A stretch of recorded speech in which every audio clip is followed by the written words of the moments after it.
Buenas noches, acá estamos otra vez para seguir con nuestra catequesis de los miércoles, con este repaso que vamos haciendo del catecismo, siguiendo siempre el catecismo de la Iglesia Católica, síntesis fiel y segura de lo que nuestra Madre Iglesia cree, cosas que cree siempre a partir de la palabra de Dios.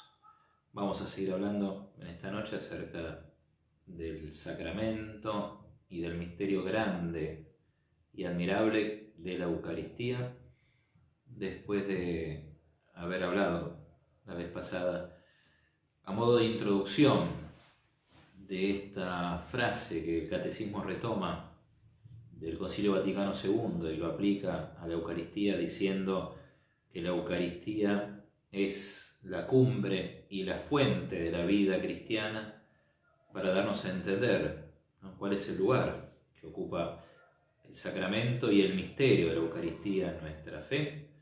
Después de haber hablado de eso, después de haber recordado los distintos nombres que este sacramento recibe: Eucaristía, comunión, misa, banquete, etcétera, etcétera. Bueno, vamos a seguir avanzando con la intención de, en esta noche, hacer como un pantallazo de los principales lugares de la Sagrada Escritura, de la Palabra de Dios, que nos iluminan acerca de la Eucaristía. Digo, va a ser un pantallazo. Después tal vez vayamos profundizando en algunos de estos pasajes de la Biblia en nuestras sucesivas charlas sobre la Eucaristía.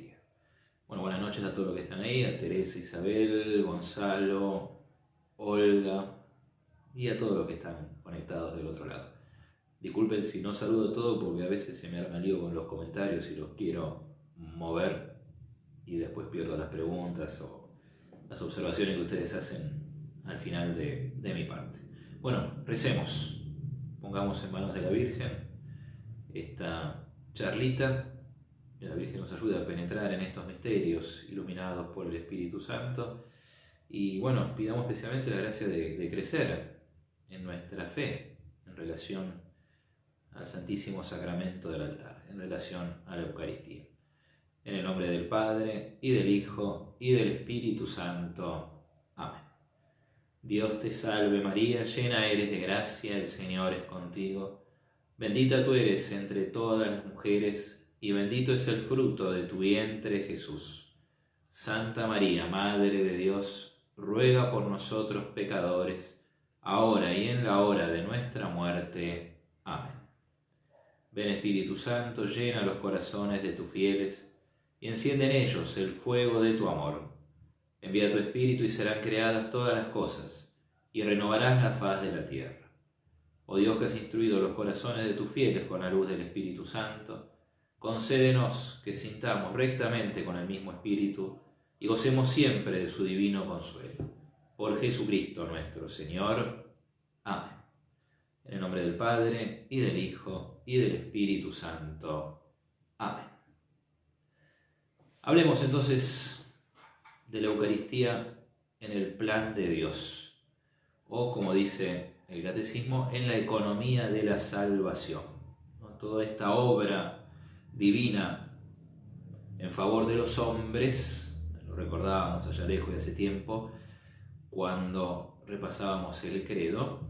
¿Sí? La teología de la Iglesia la llama como una economía, como un intercambio entre Dios y los hombres, en el cual el hombre es el principal y único beneficiado, y en el cual lo que Dios le ofrece al hombre es nada más y nada menos que la salvación. ¿Sí? Por eso se la llama así, la economía de la salvación.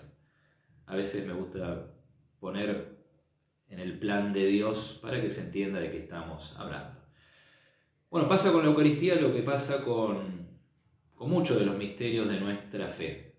Siempre recordamos que nuestra fe se basa en la palabra de Dios. Por eso siempre es para nosotros muy importante ir a buscar el fundamento en la palabra de Dios de las cosas que creemos, en particular de la Eucaristía, este misterio del que estamos hablando.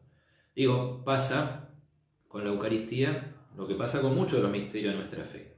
Dios los fue preparando, o bien fue preparando su revelación. Digo así porque hay cosas que ya existían, pero los hombres no las conocíamos hasta que nos fueron reveladas. Por ejemplo, la Santísima Trinidad, el Espíritu Santo. Hay cosas que no existían, pero que eran una promesa de Dios, como es el caso de la Eucaristía. ¿Sí? Antes de Cristo la Eucaristía no existía. Entonces hay una primera etapa en la cual Dios va preparando estos misterios o estas revelaciones. Hay un momento en el cual se concretan, se realizan, y eso es en nuestro Señor Jesucristo. Y hay un tercer momento, que es el momento de la Iglesia, en el cual nos interesa saber cómo la Iglesia, movida, iluminada por el Espíritu Santo, recibe estos misterios y cómo los va viviendo a lo largo de su historia. Entonces siempre recordar esto, ¿no? Hay un momento que es la preparación, el momento de la institución y después el momento de cómo se vivencia, se celebra, se perpetúa en la Iglesia cada misterio. Dios fue preparando el misterio de la Eucaristía también, desde tiempos muy remotos. Ya en el Antiguo Testamento tenemos estos anticipos o figuras o prefiguraciones, como se lo suele llamar, de la Eucaristía. En nuestra charla anterior recordábamos este episodio que nos narra el libro del Génesis, en la historia del encuentro entre Abraham, que vuelve victorioso de la batalla, y se cruza con Melquisedec, rey de Salem, sumo sacerdote, sin genealogía, con origen desconocido. Sumo sacerdote Melquisedec que prepara para Abraham un banquete donde se mencionan dos elementos, el pan y el vino. Después, dice también el texto de Génesis, Abraham ofrece el diezmo del botín y recibe la bendición de Melquisedec. Bueno, de este episodio ya hemos hablado en la charlita anterior. Señalemos solamente esto, ¿no? que este banquete tan misterioso que Melquisedec ofrece, en este banquete se destacan, o mejor dicho, el libro de Génesis, la palabra de Dios destaca estos dos elementos, el pan y el vino.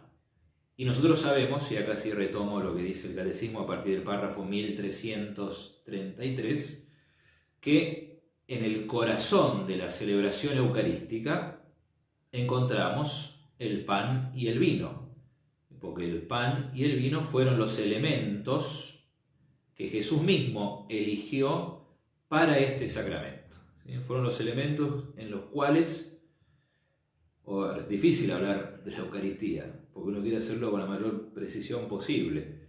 ¿Sí? No es que Jesucristo se esconde en el pan, sino que el pan se transforma en el cuerpo de Cristo y el vino se transforma en su sangre. Y nuestra fe nos dice que Cristo está todo entero bajo las apariencias de cada uno. ¿Sí? O sea que el pan ya no está. Tocará hablar de este milagro a la cual la Iglesia, siguiendo a Santo Tomás, llama transubstanciación. Ya no es pan, ni pan consagrado, ni pan bendito. ¿Sí? Es el cuerpo de Cristo. Ya no es vino, es la sangre de Cristo, por más que permanezcan las apariencias. Pues bien, entonces, como sea, todo esto comienza con el pan y el vino. Y en el Antiguo Testamento recordábamos, por ejemplo, ¿sí? El episodio de Abraham y Melquisedec. Ya en el Antiguo Testamento se señala cómo el pan y el vino son una bendición de parte de Dios. En la oración de la presentación de los dones en la misa, en ese momento que llamamos el ofertorio, el sacerdote dice una oración que muchas veces queda en secreto porque el pueblo no la escucha, porque normalmente en ese momento se canta, pero en esa oración, bendito sea Señor Dios del universo por este pan, fruto de la tierra y del trabajo del hombre, dice el sacerdote. Bendito sea Señor por este vino, fruto de la vid y del trabajo del hombre. No me quiero extender sobre esto, ¿no? Pero cuántos simbolismos encierra cada uno de estos elementos, ya en sí mismos, ya como obra de la creación. Pero al mismo tiempo, el pan y el vino son una bendición, son señal de la bendición divina, porque son una muestra de cómo Dios alimenta a su pueblo. Y uno podría decir que Dios alimenta a su pueblo de dos maneras. Uno, porque Él es el autor de las cosas creadas, es el creador, ¿sí?, de esta tierra, de la cual, gracias al trabajo del hombre, que también es fruto de la creación de Dios, llegamos a tener el pan y el vino. Pero también Dios alimenta a su pueblo, de manera especial al pueblo de Israel, con algunas intervenciones particulares, prodigiosas, ¿sí? ¿Cómo no pensar, por ejemplo, en el maná que Dios le dio a Israel en el desierto? ¿Sí? ¿Cómo no pensar en esas codornices de las cuales se habla en el libro del Éxodo? ¿Sí? Por supuesto, también anticipos de la Eucaristía. Hablando de estas cosas, ¿cómo no pensar en ese pan ácimo que el pueblo de Israel tuvo que comer a las apuradas? Pan ácimo porque no tenía levadura. Y uno podría pensar, ¿y por qué no tenía levadura? Y porque así lo dice la Escritura. Y después, cuando se celebra la Pascua, los judíos la celebraban así, al menos así dice también la palabra de Dios. Tenían que comer apurados, porque enseguida tenían que salir de Egipto para ser liberados. Bueno, pero no salieron sin comer antes. Y lo que comen, entre otras cosas, es este pan ácimo que los prepara para la Pascua. En el camino del desierto, Dios los alimenta con este manjar misterioso que baja del cielo, que contiene todos los sabores, que llena a aquel que lo recibe, y es el maná. Nosotros sabemos que esta expresión maná significa ¿qué es esto?, ¿no? Que es lo que dijeron los judíos cuando se encontraron. Y cuando no les alcanzó el maná, Dios en su misericordia les mandó también codornices o perdices, perdón la falta de precisión, para que los alimentara en el desierto. También el pan de cada día, dice acá el catecismo, es el fruto de la tierra prometida, señal de la fidelidad de Dios a su pueblo. Un poco para recordar o resumir todas estas cosas, quisiera leer un pedacito de un salmo, ¿sí? Salmo 78, a partir del versículo 23, que dice lo siguiente, Salmo 78, versículo 73 y siguientes, ¿no? Está hablando de todo lo que Dios fue haciendo por Israel a lo largo del Éxodo, de cómo Israel se rebela contra Dios, no una, sino varias veces en este camino del desierto, y cómo Dios sigue bendiciendo. Y bueno, en medio de todo esto, en el versículo 23, leemos: Entonces mandó a las nubes de lo alto y abrió las compuertas del cielo. Hizo llover sobre ellos el maná. Les dio como alimento un trigo celestial. Todos comieron un pan de ángeles. Les dio comida hasta saciarlos. Lindo cómo el Salmo se refiere a este maná, ¿sí? Hizo llover sobre ellos el maná, les dio como alimento un trigo celestial. Todos comieron un pan de ángeles.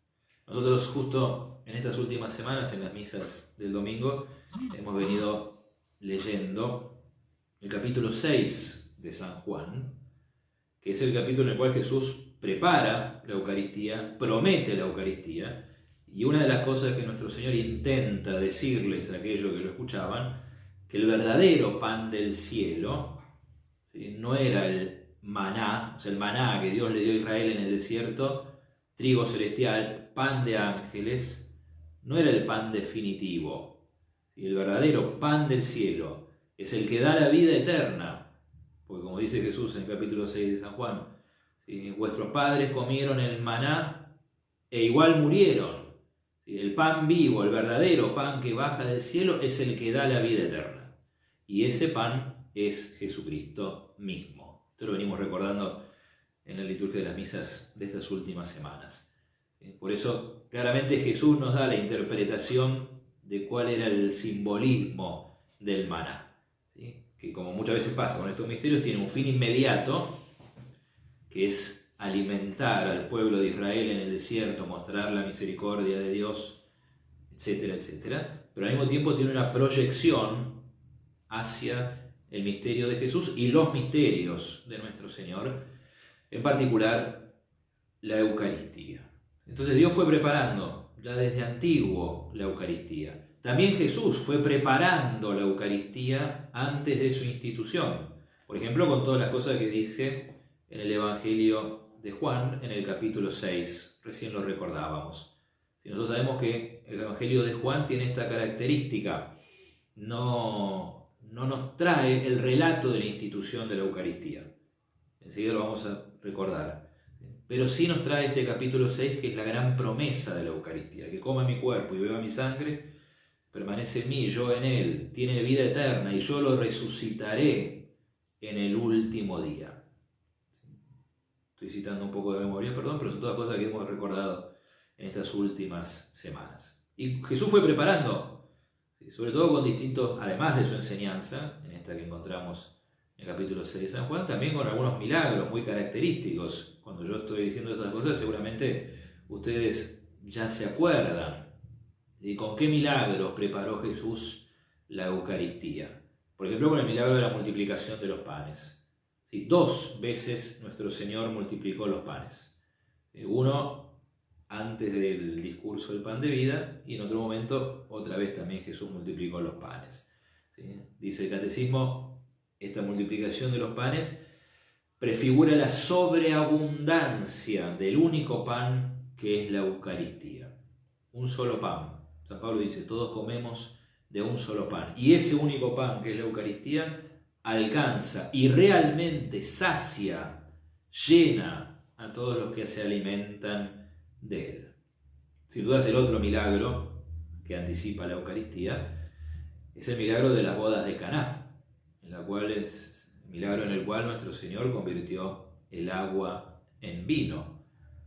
Acá también uno podría encontrarle mucho significado, mucho simbolismo, no me quiero extender, pero bueno, de alguna manera el milagro de las bodas de Caná, además de lo que significa el vino y el hecho de que nuestro Señor haya elegido vino para que el vino se transforme en su sangre, todos sabemos, y en esto no vamos a ser ingenuos, que el vino es, en su justa medida, ¿sí?, acompaña las alegrías de los hombres, o es signo de alegría.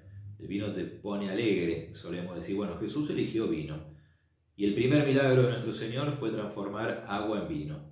Digo, de alguna manera eso anticipa la transubstanciación, que es la Eucaristía, aunque la distancia siga siendo infinita. ¿Sí? De manera análoga, semejante, así como en Caná de Galilea Jesús convirtió agua en vino y ahora es vino, ya no es agua. En la Eucaristía nuestro Señor convierte vino en su sangre y ya no es vino, sino su sangre. Esa es nuestra fe, eso es lo que creemos con la Iglesia de siempre. Así se fue preparando la Eucaristía. Nosotros sabemos también, creemos y confesamos que Jesucristo instituyó la Eucaristía, que la instituyó la noche de la última cena, en el contexto, última cena para Él, ¿no? Porque era la última cena antes de dejar este mundo, o al menos antes de terminar su vida terrena por el sacrificio de la cruz. Todavía no se va a ir nuestro Señor de este mundo, seguirá su vida, pero de otra manera, después de la resurrección. Pero Jesús instituyó la Eucaristía durante la última cena, digo, última cena para Jesús antes de la cruz, y en el contexto de la cena pascual de los judíos, ¿no? En la cena en la cual los judíos recordaban ese paso, ¿no?, esa salida de Egipto, de la esclavitud, hacia la libertad, hacia la tierra prometida. Como decíamos recién, el Evangelio de Juan no nos trae el relato de la institución.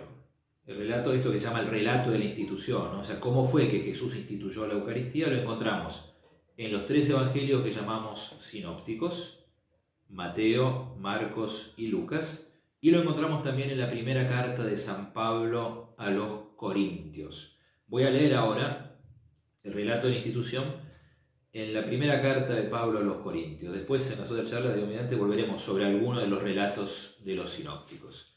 Esto lo encontramos en el en el capítulo 11 de la primera carta a los Corintios, versículo 23 y siguientes. Primera carta a los Corintios 11, 23 y siguientes. De nuevo, acá uno podría hacer tanto comentario, vamos a hacerle menos comentarios posible para que esto no se nos vaya muy largo. Fijémonos cómo lo dice San Pablo. Lo que yo recibí del Señor y a mi vez les he transmitido es lo siguiente. Pablo transmite lo que recibe. Ojo con esto. Y en caso de él, lo recibe directamente del Señor. El Señor Jesús, sigo leyendo, la noche en que fue entregado, tomó el pan, dio gracias, lo partió y dijo: esto es mi cuerpo que se entrega por ustedes. Hagan esto en memoria mía. De la misma manera, después de cenar, tomó la copa diciendo: esta copa es la nueva alianza que se sella con mi sangre. Siempre que la beban, háganlo en memoria mía. Hasta ahí las palabras de Jesús. Y ahora sigue San Pablo. Y así, siempre que coman este pan y beban esta copa, proclamarán la muerte del Señor hasta que Él vuelva. Por eso, el que coma el pan o beba la copa del Señor indignamente, tendrá que dar cuenta del cuerpo y de la sangre del Señor. Bien, entonces hasta ahí el relato de la institución en la primera carta a los Corintios. Después volveremos sobre los otros relatos de la institución. Y para terminar, y después nos tomamos unos minutos para que ustedes quieran preguntar o bien comentar o compartir. Si quieren ya pueden ir enviando en los comentarios sus comentarios, valga la redundancia. Decíamos que Dios prepara, Cristo instituye y después la Iglesia va viviendo estos misterios. Entonces, digamos algo muy brevemente acerca de cómo la Iglesia recibió este misterio y lo fue justamente eso, viviendo, celebrando. Si recién escuchábamos esto que dice San Pablo en la carta a los Corintios. Bueno, ahí perdí. En 1 Corintios 11. En el caso del relato de San Pablo, tanto después de que Jesús toma el pan, dice: hagan esto en memoria mía. Y después de tomar el cáliz, dice también: háganlo en memoria mía. La Iglesia desde el principio, desde los apóstoles, entendió esto como un mandato del Señor. Hacer esto, o sea, lo mismo que Jesús hizo en la última cena, hacerlo en memoria suya. Y acá el Catecismo señala algo muy importante. ¿Sí? Hacerlo lo mismo que Jesús hizo en la última cena, en memoria de Jesús, no es simplemente recordar lo que Jesús hizo y acordarse de él, sino repetir, celebrar litúrgicamente el memorial de la Pascua de Cristo en la Eucaristía. Por eso dice también el Catecismo, ¿sí? Desde el comienzo la Iglesia fue fiel a la orden del Señor. Hagan esto en memoria mía. Tenemos un texto muy lindo, que lo leo acá desde el Catecismo, de los Hechos de los Apóstoles, capítulo 2. Ustedes saben que el libro de los Hechos de los Apóstoles tiene esta belleza y esta riqueza que nos cuenta la vida de los primeros cristianos, de los primeros cristianos. Así como los evangelios nos hablan de la vida de Jesús, los Hechos de los Apóstoles nos hablan de los comienzos de la vida de la Iglesia y en particular después de San Pablo. El libro de los Hechos de los Apóstoles, capítulo 2, leemos: acudían asiduamente a la enseñanza de los apóstoles, los primeros cristianos, fieles a la comunión fraterna, a la fracción del pan y a las oraciones. Ya recordábamos la vez pasada que esta expresión, la fracción del pan, fractio panis, es un nombre que los primeros cristianos daban a la Eucaristía, ¿no? Recordando los gestos que Jesús hizo en la última cena, cuando multiplicó los panes, cuando se encontró con los discípulos de Emaús. Ahí tenemos otro pasaje del Evangelio que es importante recordar. Está al final del Evangelio de Lucas. Y los discípulos de Emaús, que no lo habían reconocido, reconocen a Jesús al partir el pan. Y después nuestro Señor desaparece de su vista. Entonces, los primeros cristianos acudían asiduamente a la enseñanza de los apóstoles, fieles a la comunión fraterna, a la fracción del pan y a las oraciones. Acudían al templo todos los días con perseverancia y con un mismo espíritu. Partían el pan por las casas y tomaban el alimento con alegría y con sencillez de corazón. Por eso, atención a esta expresión, partían el pan. No es un simple compartir, como a veces decimos nosotros, sino que es una expresión muy precisa para referirse a la Eucaristía. Y la encontramos de manera especial en los textos de San Lucas, su Evangelio y el libro de los Hechos de los Apóstoles. Y también, si bien a primera vista tal vez no es tan claro, pero ya se va perfilando desde los primeros escritos apostólicos, los Hechos, las cartas de Pablo, los que tenemos en el Nuevo Testamento, que la celebración eucarística tiene un día especial. O sea, digámoslo de otra manera, lo digo al revés, porque si no parecería que la Eucaristía se celebra un solo día. Parece que, por lo que dice ahí, ¿no? Se reunían todos los días, partían el pan, dice los Hechos de los Apóstoles, pero hay un día especial marcado por la Eucaristía. ¿Sí? Y acá dice el Catecismo, era sobre todo el primer día de la semana, como dice el Nuevo Testamento, el domingo, el día de la resurrección de Jesús, cuando los cristianos se reunían para partir el pan. ¿Sí? O sea, sobre todo el primer día de la semana se reunía la comunidad para partir el pan. Eso tenemos testimonio en los Hechos de los Apóstoles, en las cartas de Pablo, y también hay un pasaje del comienzo del libro de Apocalipsis que quiero acá señalar, ¿sí? Que habla de esto. Hay que explicarlo un poquito. En el primer capítulo de Apocalipsis, versículo 10, antes de que empiecen todas estas visiones, dice así el vidente: el día del Señor fui arrebatado por el Espíritu y oí detrás de mí una fuerte voz como una trompeta que decía: escribe en un libro lo que ahora vas a ver y mándalo a las 7 iglesias.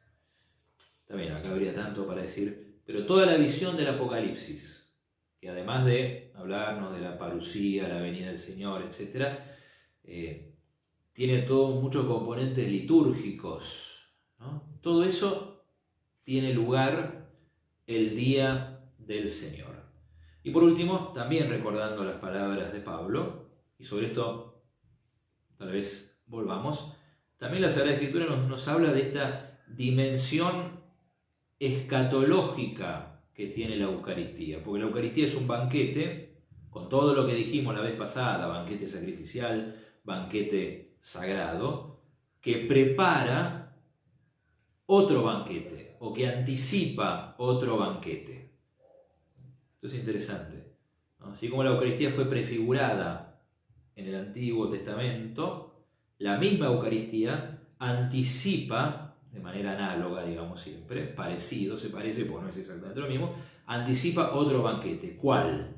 El banquete de bodas del Cordero, ¿sí? Donde Dios nos espera. Sabemos que muchas veces la Escritura nos habla del cielo, del reino de Dios, como una mesa en la que nos sentaremos, como un banquete, y no cualquier banquete, sino un banquete de bodas, el banquete del Cordero. Por eso también San Pablo en la primera carta de los Corintios, en ese texto que leíamos recién, dice que recordamos la muerte del Señor hasta que venga, lo cual parecería indicar que una vez que nuestro Señor venga y ya participemos del banquete de bodas del Cordero, la Eucaristía no tendría al menos el mismo lugar que tiene ahora. Dice, y con esto termino y ahora paso a leer los comentarios, ahí ya tenemos uno. El pueblo de Dios, peregrinante, camina por la senda estrecha de la cruz hacia el banquete celestial, donde todos los elegidos se sentarán a la mesa del reino. Y siguiendo con las analogías, ¿no? El maná alimentó al pueblo de Israel mientras caminaba por el desierto para que llegara a la tierra prometida. A nosotros la Eucaristía nos alimenta en este desierto, o si quieren en este valle de lágrimas que a veces es nuestra vida, hasta que lleguemos al reino de Dios, al banquete celestial. Bueno, muy bien, hasta ahí lo que yo quería compartir con ustedes en este repaso del catecismo. Vamos a pasar ahora a los comentarios o preguntas que ustedes tengan, observaciones, objeciones o lo que sea. ¿Qué tal, Juan? Juan Víctor dice: Cristo, así como se encarnó, haciendo participar a la humanidad de la salvación, la hizo partícipe de la elaboración de las ofrendas. La materia del sacramento ya no es tan simple como el agua. A ver si puedo hacer esto, si va a salir. Como el agua o un poco más el aceite, sino productos elaborados con harina, agua, fuego, con uvas y con tiempo. Interesante. Además, y a raíz del comentario de la liturgia bizantina, expresa: el pan se parte, pero no se divide. Sí, el pan se parte, pero Cristo no se divide. Ahora me faltan las palabras exactas, pero algo así también está en la secuencia de Corpus, ¿no? Y sí, parte del misterio de la Eucaristía son los elementos que Jesús eligió: el pan y el vino. Y estas son cosas que no se pueden cambiar. ¿Sí? Tal vez a ustedes les parezca raro, pero hubo quien, no falta, digo, en la iglesia quien proponga ayornar la Eucaristía cambiando los elementos que se utilizan para la Eucaristía, ¿no? Como si dijéramos, bueno, ahora capaz, o para los jóvenes, hagamos una misa joven con pizza y Coca-Cola. Tal vez estoy exagerando un poco, pero tal vez no tanto. ¿Sí? Bueno, el pan y el vino son los elementos que Jesús eligió como la materia del sacramento. Y esta es una de esas cosas que no se pueden cambiar, porque justamente son de institución divina. O sea, elegidos, instituidos directamente por nuestro Señor. Y sí, y tienen esta característica, lo recordábamos y agradecemos, ¿no?, el comentario de Víctor, ¿no?, de que agregan el trabajo del hombre. ¿Sí? Por eso recordábamos esa oración que el sacerdote dice en el comentario, ¿no? En el ofertorio, perdón. Fruto de la tierra y del trabajo del hombre. Acá alguien me está comentando desde Nuestra Señora del Monte Carmelo. ¿O es un hacker? ¿O es alguien que está como administrador de la página? Sí, y es en la secuencia de Corpus, me apuntan. Gracias, muchas gracias. Bueno, Olga dice: en la hostia que comulgamos, aunque sea una amiguita, está Cristo vivo, no se divide. Tal cual, volviendo sobre esa expresión de la secuencia de Corpus, que acá Susana tiene la gentileza de compartirnos, y lo voy a leer. Busquen la secuencia de Corpus, redactada por Santo Tomás de Aquino. La secuencia de Corpus, que ahora sale en esto, ahora voy a seguir a leer esto que nos manda Susana, es hermosa y es una síntesis. No sé, perfecto es solo Dios, ¿no? Pero la secuencia de Corpus es una síntesis perfecta de nuestra fe en la Eucaristía. ¿Sí? Se lo recibe íntegramente, sin que nadie pueda dividirlo, ni quebrarlo ni partirlo. Lo recibe uno, lo reciben mil, tanto estos como aquel, sin que nadie pueda consumirlo. Se parte el pan, se parte la apariencia, pero Cristo no se parte. Y como también recordaba Olga, ahí incluso en la más pequeña de las partículas, mientras permanezca la apariencia del pan, ahí está Jesucristo todo entero. Vale la pena recordar esto en estos tiempos en los cuales hay que comulgar con la mano, todo un tema también, ¿no? Pero para que lo hagamos de manera prolija, ¿sí? Hasta donde uno puede, sin caer en cosas medio ridículas, ¿no? Pero prestando atención que no queden partículas en la mano, hasta donde uno puede purificándose, o a veces con la misma saliva, ¿no? Cosas de los tiempos que nos tocan vivir. Pablo, ¿qué tal Pablo? Dice, no soy digno de que entres en mi casa. ¿Está desde el inicio de cuando se celebraba la misa tal cual se hace ahora? Bueno, es una pregunta que no sé la respuesta. ¿Sí? Sabemos que esas palabras son las palabras del centurión. ¿Sí? No soy digno de que entres en mi casa. En la próxima charla vamos a hablar un poco más de la celebración y de la liturgia de la Eucaristía. ¿Sí? No me animo a decir si exactamente esas palabras del centurión, ¿no?, están en el rito de la Eucaristía desde el comienzo o desde los primeros tiempos. Sin duda hay una estructura fundamental, y ahora para terminar les voy a leer una cosita que sí permanece prácticamente desde los primeros tiempos, ¿sí? Pero no sé en concreto ese detalle. Si está en el misal, sí está en el misal. En el misal actual sí está. ¿Sí? Y acá podríamos hacer una mini polémica, ¿no? Porque en realidad ahí lo que se está diciendo es, lo que se está haciendo, perdón, es citar al centurión romano que le dijo a Jesús, yo no soy digno que entres en mi casa. Entonces lo que yo me pregunto es si está bien que se diga en la misa, en vez de digno, yo no soy digna de que entres en mi casa. ¿Estará bien decir no soy digne de que entres en mi casa? En fin, pregunta que no tiene mucho sentido. Bueno, para ir terminando, y un poco, sí, coincide con lo que comentaba y preguntaba Pablo, y nos hace un poquito de puente hacia el tema que sigue, que es la celebración del sacramento de la Eucaristía, de la misa. ¿Sí? Quiero leerles algo que no está en la Sagrada Escritura, pero que es un testimonio muy importante, porque es un texto de un padre de la Iglesia.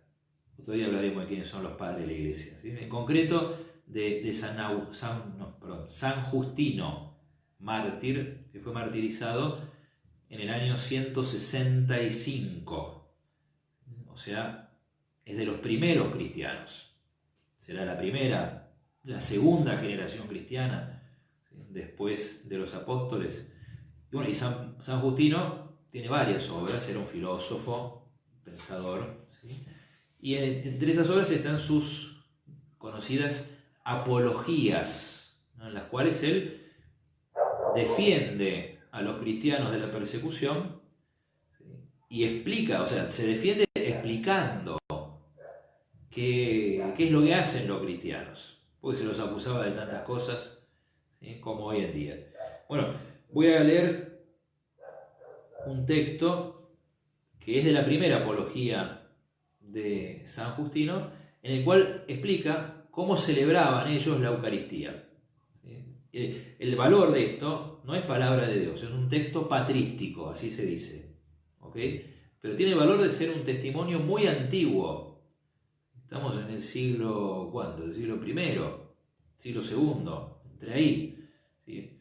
La primera generación cristiana. ¿Y cómo celebraban ellos la Eucaristía?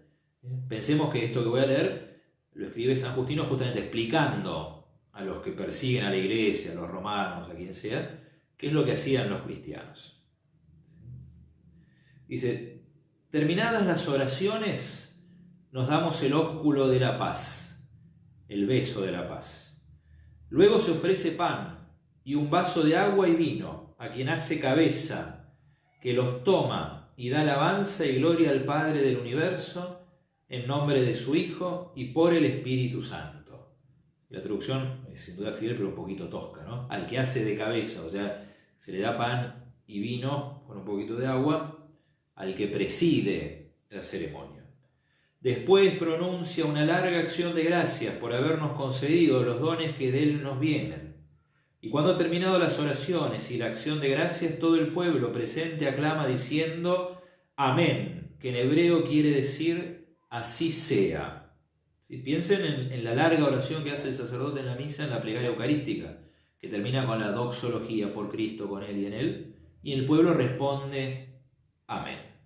Cuando el primero ha dado gracias y todo el pueblo ha aclamado, los que llamamos diáconos dan a cada asistente parte del pan y del vino con agua, sobre los que se pronunció la acción de gracias, y también lo llevan a los ausentes. Recordemos que acción de gracias significa, es Eucaristía, ¿no? También uno de los nombres de este sacramento. Y justamente acá lo explica Justino. A este alimento lo llamamos Eucaristía. A nadie le es lícito participar si no cree que nuestras enseñanzas son verdaderas, ha sido lavado en el baño de la remisión de los pecados y la regeneración y vive conforme a lo que Cristo nos enseñó. Porque no lo tomamos como pan o bebidas comunes, sino que, así como Jesucristo, nuestro Salvador, se encarnó por virtud del Verbo de Dios por nuestra salvación, del mismo modo nos han enseñado que esta comida, de la cual se alimenta nuestra carne y nuestra sangre, es la carne y la sangre del mismo Jesús encarnado, pues en estos alimentos se ha realizado el prodigio mediante la oración que contiene las palabras del mismo Cristo. Qué clara que ya estaba la fe eucarística en los comienzos de la Iglesia. Sigo leyendo. Los apóstoles, en sus comentarios que se llaman evangelios, nos transmitieron que así se lo ordenó Jesús cuando tomó el pan y dando gracias dijo: haced esto en conmemoración mía, esto es mi cuerpo. Y de la misma manera, tomando el cáliz, dio gracias y dijo: esta es mi sangre, y solo a ellos lo entrego. Nosotros, en cambio, después de esta iniciación, recordamos estas cosas constantemente entre nosotros. Los que tenemos, socorremos a todos los necesitados y nos asistimos siempre los unos a los otros. Porque por todo lo que comemos bendecimos siempre al Hacedor del universo a través de su Hijo Jesucristo y por el Espíritu Santo. ¿Sí? Tal vez el orden no coincida exactamente con el orden de nuestras misas, ¿sí? Pero no dejemos de ver que los elementos esenciales están ahí. Fíjense cómo sigue esto, y ya falta poquito.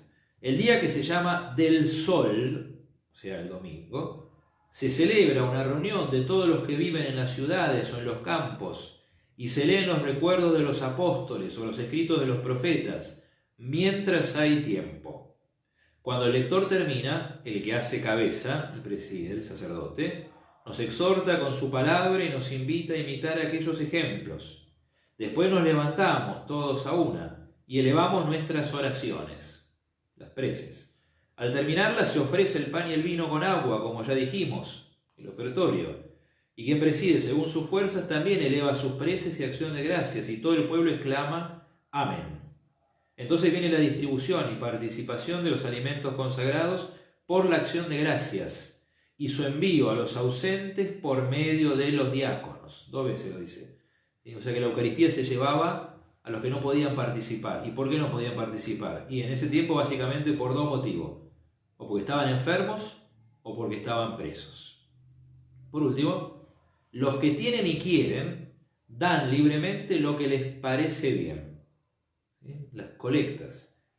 Lo que se recoge se entrega al que hace de cabeza, para que socorra con ello a huérfanos y viudas, a los que están necesitados por enfermedad u otra causa, a los que están encarcelados, a los forasteros que están de paso. En resumen, se le constituye en proveedor para quien se halle en tal necesidad. ¿Cómo se proyecta la Eucaristía? No solamente en una dimensión escatológica, sino también en una dimensión caritativa. Y lo último, celebramos esta reunión general el día del Sol, por ser el primero en que Dios, transformando las tinieblas y la materia, hizo el mundo, y también porque es el día en que Jesucristo, nuestro Salvador, resucitó de entre los muertos. Pues hay que saber que le entregaron el día anterior al de Saturno, y en el siguiente, que es el día del Sol, apareciéndose a sus discípulos y apóstoles, nos enseñó esta misma doctrina que exponemos a vuestro examen. Muy bien, hasta acá llegamos. Dios mediante, seguimos la semana que viene repasando más bien la celebración litúrgica de la Eucaristía. En nombre del Padre, del Hijo, del Espíritu Santo. Amén. Gloria al Padre, y al Hijo, y al Espíritu Santo, como era en el principio, ahora y siempre, y por los siglos de los siglos. Amén. El Señor esté con ustedes.